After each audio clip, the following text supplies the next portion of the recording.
તમારા ઘરમાં કોઈ નાનું બાળક છે, તમારા વાહનની ટાંકી પર બેસે છે અથવા પાછળ બેસે છે, તમે એને ફરવા લઈ જાઓ છો?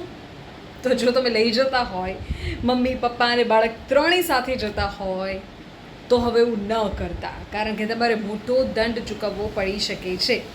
નિયમ છે પણ આપણે જાણતા નથી, એટલે આજે જરા કહી દઉં છું તમને કે કાનૂન શું કહે છે. ઘણીવાર આપણે જોઈએ છીએ કે માતા પિતા પોતાના નાના બાળકોને વાહનની આગળની ટાંકી પર બેસાડે અથવા પાછળ બેસાડે, પણ ટ્રાફિકના નિયમો જે કડક નિયમો છે, કેન્દ્રીય મોટર વાહન અધિનિયમ જે છે તે અનુસાર આપણે એવું કરી શકીએ. આપણે ત્યાં એ બહુ જ સામાન્ય છે કે પપ્પા બાળકને આગળ ટુ વ્હીલર પર બેસાડીને ફરવા લઈ જાય, મમ્મી પપ્પા સાથે બેઠા હોય, બાળક તો આગળ જ બેસવાની જીદ કરે કે તેને સરસ દેખાય ને, અને બેસાડે પણ ખરા હોશે. પણ એ આપણા માટે સેફ છે કે નહીં એની આપણે વાત કરતા જ નથી. એ તો આપણી ઉપર છે કે આપણે શું વિચારવું. પણ નિયમ શું કહે છે હું તમને કહી દઉં. જો તમે બાઇક પર 4 વર્ષથી ઓછી ઉંમરના બાળકને લઈને જઈ રહ્યા છો તો તમારે ખાસ નિયમનું ધ્યાન રાખવું પડશે. નિયમ નંબર 1 અને એ છે સેફટી હાર્નેસ. જો તમારે બાઇક પર 9 મહિનાથી લઈને 4 વર્ષ સુધીનું બાળક બેઠું છે તો વાહન ચાલક સાથે સેફટી હાર્નેસ એટલે કે એક ખાસ સુરક્ષા બેલ્ટ બાંધવું અનિવાર્ય છે. આ બેલ્ટથી બાળક બાઇક પરથી નીચે પડવાનું જોખમ નહિવત થઈ જાય છે. નિયમ નંબર 2 ક્રેશ હેલ્મેટ.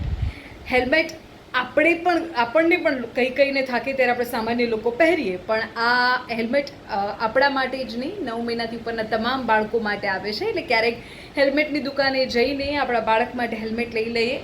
ખાસ તેમના માટે ડિઝાઇન કરવામાં આવેલું ક્રેશ હેલ્મેટ કે જે કાયદાકીય રીતે ફરજિયાત છે.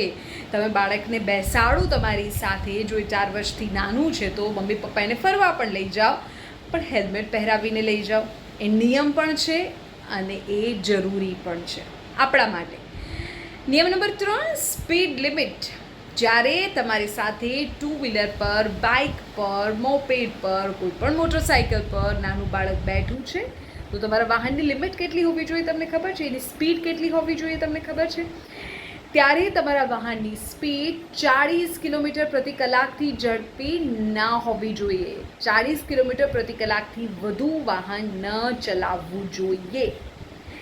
હવે સવાલ એ છે કે જો તમે આ નિયમોનું પાલન નહીં કરો તો શું થશે? જો તમે આ નિયમોનો ભંગ કરતા પકડાશો તો 1000 રૂપિયાનો દંડ થઈ શકે છે. એટલું જ નહીં, ટ્રાફિક પોલીસ તમારું ડ્રાઇવિંગ લાઇસન્સ 3 મહિના માટે સસ્પેન્ડ પણ કરી શકે છે. અને 4 વર્ષથી ઉપરના બાળકો છે, અથવા તો આપણા જેવડી ઉંમરના ત્રણેક જણા નીકળી જાય, ઘણીવાર મમ્મી પપ્પા 2 બાળકો બધા જ એક ટુ વ્હીલર પર જતા હોય, એ યોગ્ય નથી. એ વાહન 2 પર્સન માટે છે. નાનું બાળક હોય તો તમે સાથે બેસાડો, બાકી એ જરૂરી નથી કે તમે એને તેમાં જ સાથે રાખો, કારણ કે નિયમ પણ નથી અને એ સેફ પણ નથી. આ નિયમો માત્ર દંડથી બચવા માટે નથી, પણ આપણા વહાલસોયા બાળકોની સુરક્ષા માટે છે. અકસ્માત કહીને ન